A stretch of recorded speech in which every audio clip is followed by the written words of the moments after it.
Alors, l'orientation générale de ce projet de loi de finances qui a été présenté ce mercredi matin par Michel Sapin est bonne.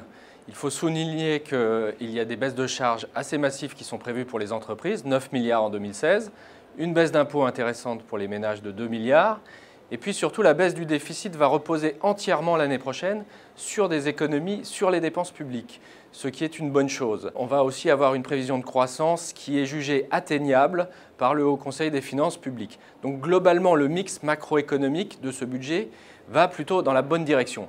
Maintenant, il faut mettre toute une série de bémols. Sur les économies d'abord, 16 milliards d'économies sont prévues, mais on a du mal à situer où elles se trouvent vraiment quand on regarde des mesures concrètes du budget.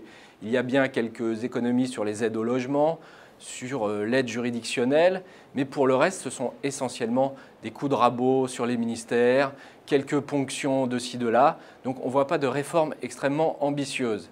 Par ailleurs, il y a un signal important qui est donné avec la hausse du nombre de fonctionnaires, plus 8 300 l'année prochaine. On peut comprendre qu'on augmente les effectifs de militaires vu la situation actuelle, mais ces hausses d'effectifs auraient dû être compensées ailleurs.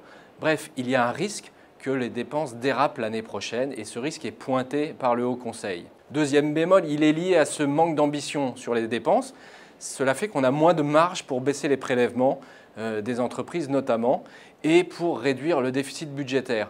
On va ainsi avoir un déficit encore supérieur à 3% l'année prochaine. La France sera ainsi un des seuls pays dans ce cas de figure dans la zone euro.